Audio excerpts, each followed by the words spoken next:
faut-il que tu sois prisonnier doublement enseveli en celui-ci? Toi, Lumumba, fils de Sankuru Kazai, premier ministre du Congo? Non! Point ne laisser enferrer mon âme dans ce linceul de métal et de pierre. Même si mon corps, lui, ne peut s'empêcher de subir les avanies de la jante humaine.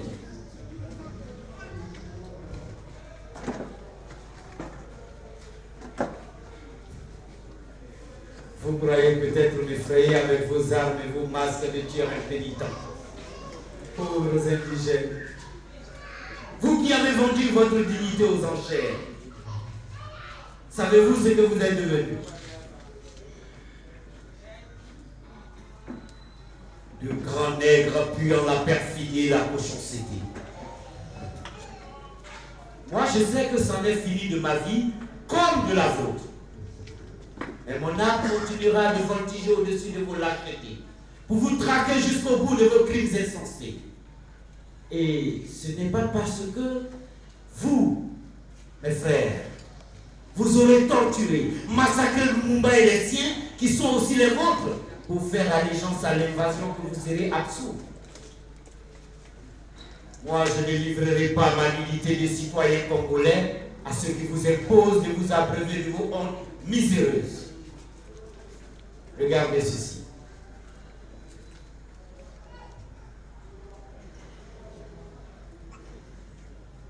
Ce que vous broyez de vos mains homicides n'est qu'un corps frêle, mortel et mortifié. Mais mon âme, elle est d'airain. Et elle s'en ira sans entrave, en quête d'un monde impérissable, d'un monde de paix.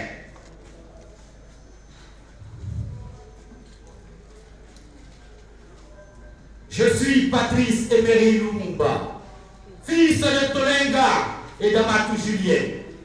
Je suis Lumumba, l'époux de Pauline Opongou Lumumba. Je suis de Kakako Kombe dans le nord Kasai. Le Sankuru Kasai, le district du Sankuru. J'y suis né. Ma famille est catholique. Moi aussi. Catholique, baptisé, confirmé.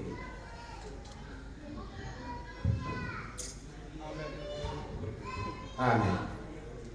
Je suis né l'hostie à la bouche. Parce que mon père, dès mes premiers vagissements, est allé chercher le missionnaire blanc, le père dominicain Patrice, à qui je dois d'ailleurs mon prénom. C'est bien ce prêtre qui m'a appris à lire et à écrire. Il m'a enseigné l'évangile et montré le chemin de la vie. Mais je n'en tire aucune fierté.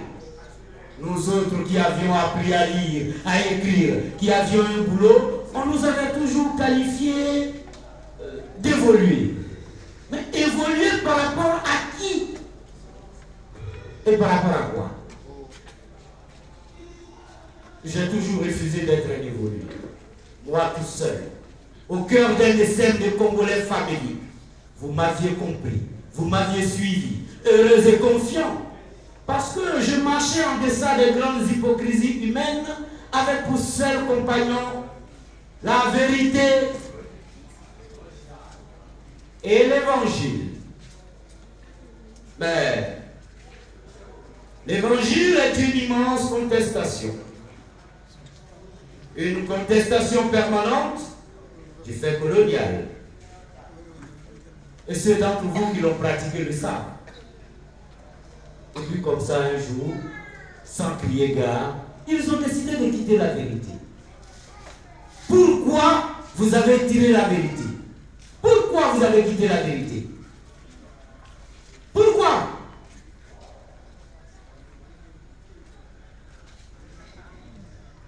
Vous ne le connaissez pas? Eh bien moi je le sais.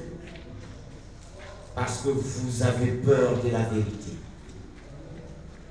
La vérité est horrible quand elle vous pend à la gorge. Mais il est encore plus horrible d'être hors de la vérité et de se détourner de sa face. Moi, Lumumba, je suis toujours dans la vérité. La vérité, ça vous rend meilleur. Mais ça vous brûle le sang à vous qui, par traîtrise, ne pouvez ni n'osez l'affronter. La vérité aussi, c'est que hier, vous ai commandé et vous m'avez obéi.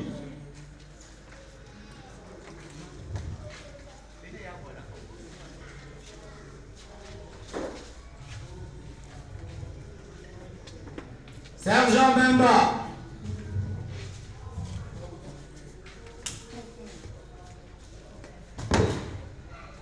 Excellence, Monsieur le Premier ministre, nous sommes avec vous, nous sommes à vos ordres.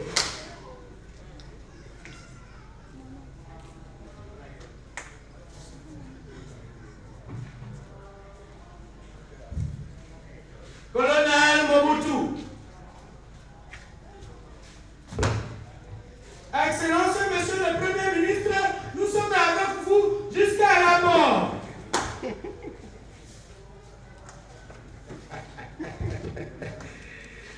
Chapeau bien bas, vous receviez mes instructions. Parce qu'en ce temps-là, vous vous sentiez comme des brebis égarés, en quête de survie. Et votre berger, c'était Lumumba. Aujourd'hui, c'est vous, ce bourreau. C'est vous qui le broyez, le brisez et enfouissez son corps dans les nuits pestilentielles du néant. Vous qui donnez des oui bonheurs, des oui majestés méprisables à des rois qui ne sont même pas les vôtres. Que vous importe demain? Si d'ignobles promesses rassasient aujourd'hui vos appétits infâmes et incestueux, que vous importe demain et après-demain, si aujourd'hui donne de vous répéter des chairs à confier de Lumumba en agonie. Je parle, et je parle seul. N'est-ce pas folie? N'est-ce pas folie? Non. Il arrive des fois qu'on se parle à soi-même quand on ne sait plus où on en est. On se parle à soi-même pour exister.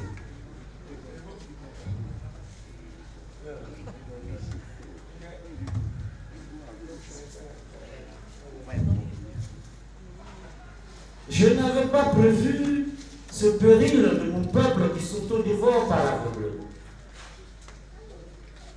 Au commencement était une terre sauvage, une terre sans terre, une terre sans peuple, un peuple sans âme, sans origine, une terre semblable à un désert incurablement aride. Un désert qui s'est cependant mystérieusement enrichi. Et on dit que ce miracle fut possible parce que Sa Majesté, oh, sacrilège, que dis-je, sa divinité toute puissante, le roi Léopold II de Belgique, lui avait accordé sa grâce. La terre de mes ancêtres n'avait jamais existé avant l'arrivée du roi. L'histoire nous apprend que la République indépendante du Congo a été fondée par Léopold II. Et l'histoire nous rappelle que la terre de mes ancêtres n'avait jamais existé avant l'arrivée du roi. Foutaise. La République indépendante du Congo a été léguée ses hommes, ses bêtes, ses animaux et ses plantes, y compris au roi des Belges, comme on offre un bibelot à un enfant gâté. Et le monde entier avait applaudi. Le monde entier avait applaudi et a terminé l'acte.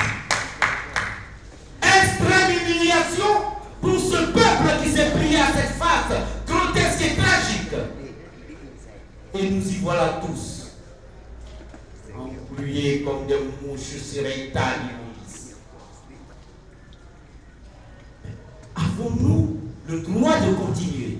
Continuer de nous abreuver à la source de l'ignominie? Lumumba lui s'est levé pour faire front face à l'ennemi. Dut-il en mourir? Parce que ma mort ne sonne pas la fin du monde.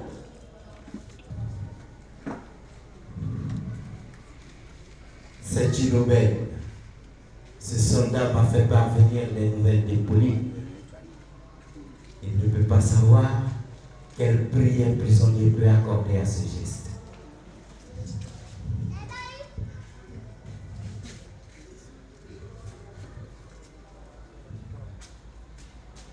Depuis ce jour de la traversée du bac, nous nous sommes perdus de vue, Pauline et moi. C'est la première fois que je t'ai lu, Pauline. Il en sera de même si Dieu le veut bien.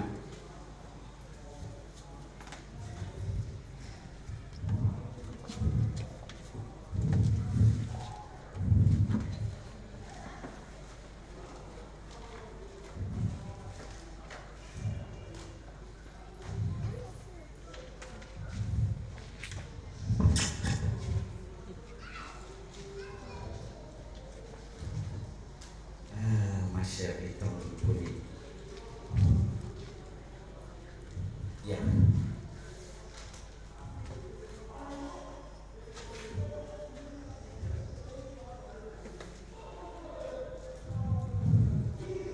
Pauline chérie,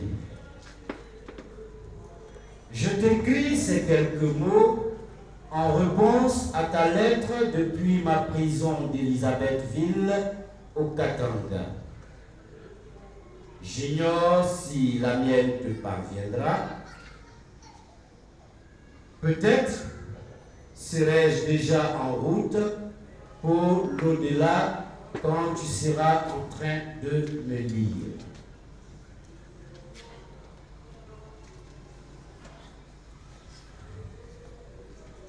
Je suis heureux que tu sois toujours en vie et que tu aies pu surmonter la disparition tragique de notre fille Tina.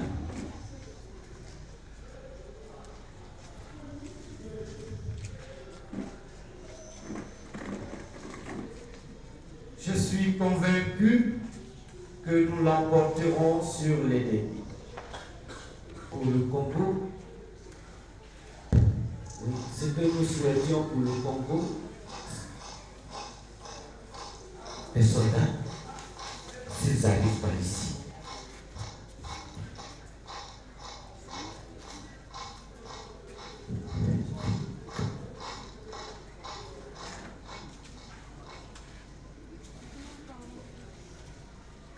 ils s'éloignent.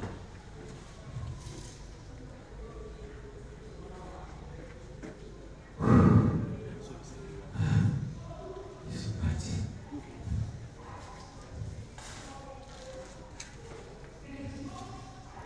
Où en étais-je? Ce que nous souhaitions pour le Congo,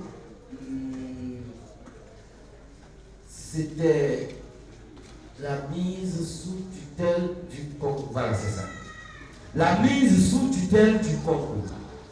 Mais, libre ou prisonnier, mort ou vif, ma personne compte très peu au regard du destin de notre peuple. Ce brave peuple congolais connaîtra un jour la liberté parce que nous ne sommes pas seuls.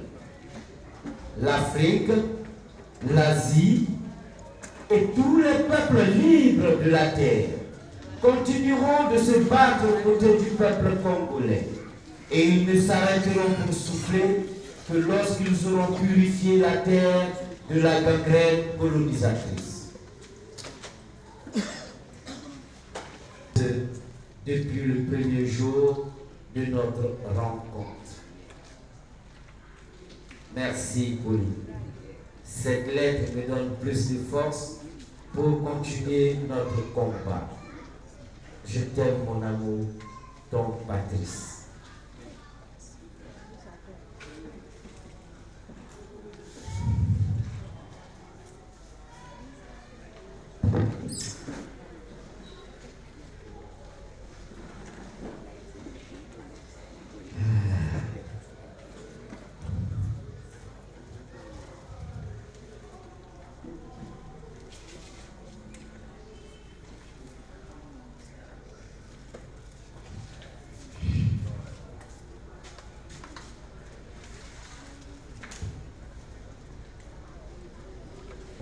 ma mort dans ses yeux de bête féroce.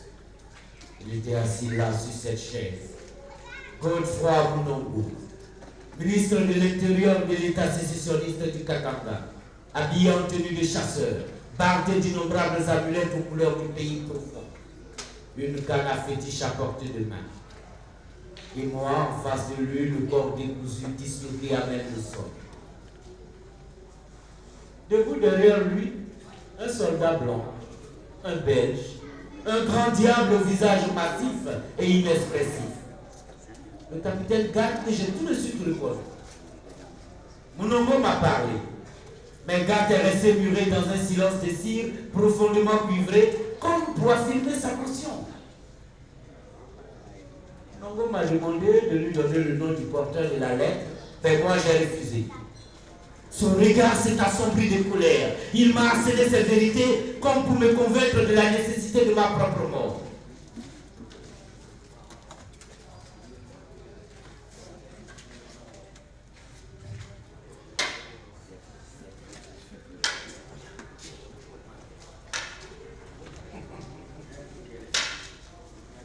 Lumumba, Premier ministre du Congo.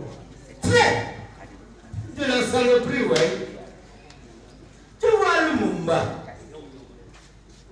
tu ne pouvais pas m'échapper indéfiniment.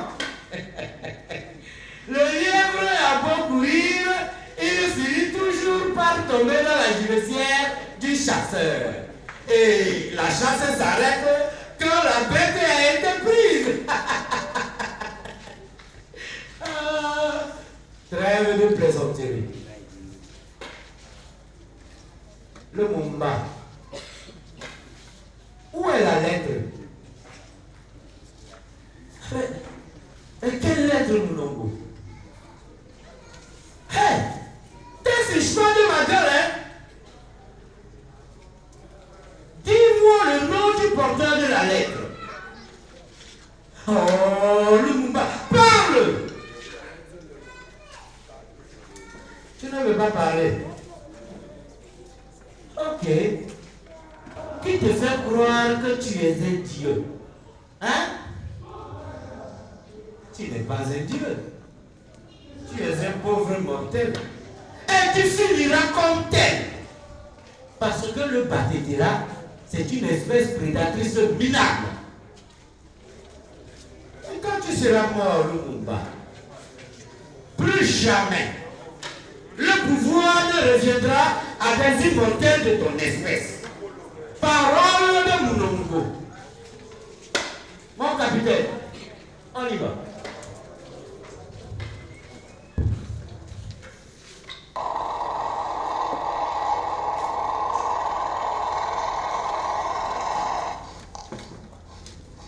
Ouais, on est à sonne.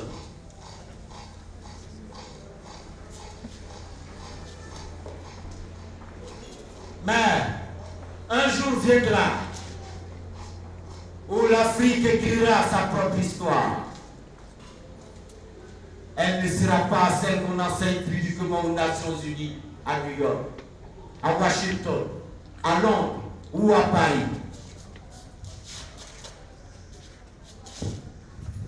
Elle sera celle que nous enseignerons en lettres de sang, du nord au sud, de l'est à l'ouest, au fronton des gloires éternelles.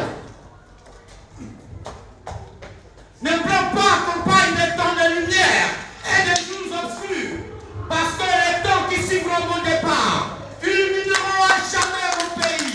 Vive le Congo! Vive le Congo! Alors bonsoir Bamba Major. Bonsoir monsieur. Vous allez bien? Oui, ça va, ça va. Bienvenue chez nous au Togo. Merci. Et bienvenue également sur Niwok TV. Et aujourd'hui, nous allons parler un peu de vous. Nous avons vu sur scène tout à l'heure avec beaucoup de prestations.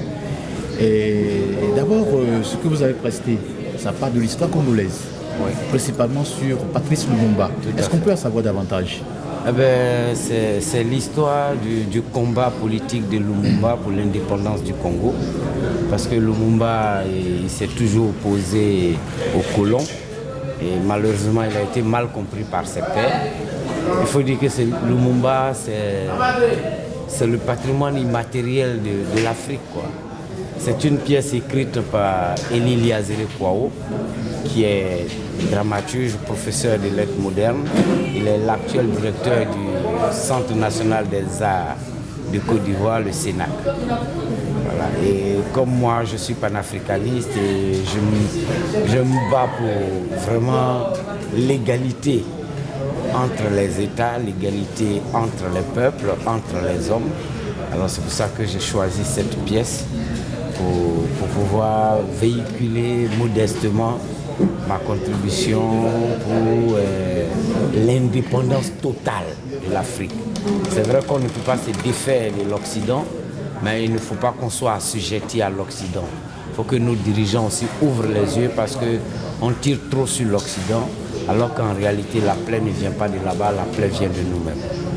Alors vous en avez fait un monologue carrément? Oui, bien sûr. La pièce même, c'est un monologue. J'en ai fait l'adaptation, mais la mise en scène a été assurée par votre metteur en scène. Mon metteur en scène, monsieur Yao Maxime, qui est dramaturge, scénariste, metteur en scène. Et il a été tout récemment en 2016 lauréat des jeunes dramaturges de l'Afrique francophone, de l'Ouest. Alors monsieur Bamba, on veut vous connaître davantage. Qui est Bamba? Bamba, il se nomme Bamba Mori à l'état civil. Il est ivoirien, artiste comédien, acteur de cinéma, parce que je joue dans une série satirique de la RTI dans mon pays. Je suis directeur d'une compagnie de théâtre, je ne sais pas si je dois dire le nom. Il n'y a pas de problème. La compagnie théâtre Les Ambassadeurs d'Abidjan, dont je suis le fondateur. Alors, ils sont là également au festival de... Non, les comédiens sont restés là-bas. Je suis venu avec le metteur en scène parce que là, je suis comédien, je ne suis pas le directeur. Ouais, le directeur. Voilà, mais en dehors de l'écran, je suis comédien directeur et puis je suis l'administrateur de la compagnie. Ben, Bamba Mori est artiste comédien tout simplement. Et qu'est-ce que je dois dire d'autre? Je fais partie du Gotha artistique de mon pays. Seulement, je me bats pour l'évolution de la culture. Alors aujourd'hui, l'un de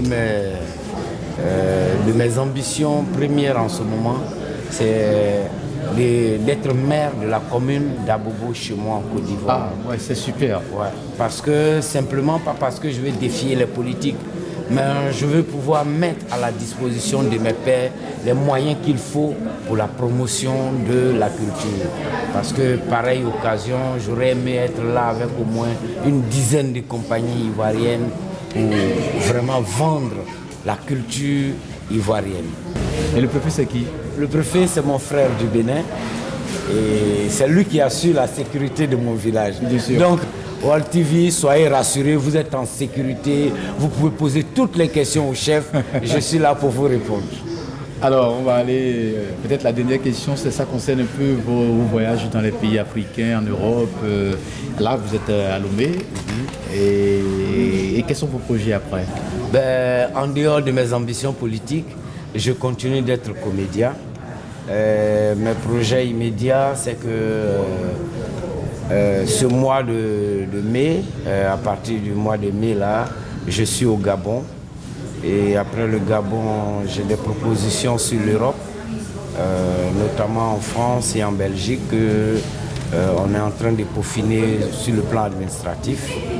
Et j'ai eu des propositions aussi avec des metteurs en scène, des directeurs du festival ici. Et je pense que probablement en juin ou juillet, on sera au Sénégal aussi, avec Lumumba. Et en dehors de ça, j'ai d'autres créations qui parlent de l'immigration. Et normalement, dès que je rentre au pays, j'ai une création que je dois actualiser, c'est un duo féminin. Ah ouais. Voilà, donc on a pas mal de boulot à faire. Lumumba est déjà bien positionné pour pas mal de spectacles à l'extérieur de la Côte d'Ivoire. Et même on envisage de faire une tournée aussi à l'intérieur du pays. Parce que la pièce a été créée en 2017. On a postulé au Massa, malheureusement on n'a pas été retenu, mais c'est pas grave.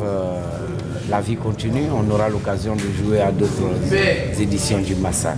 Merci beaucoup, M. Bamba. En tout cas, moi, je suis très heureux de voir la presse soutenir la culture. Oui. Ça me fait énormément plaisir.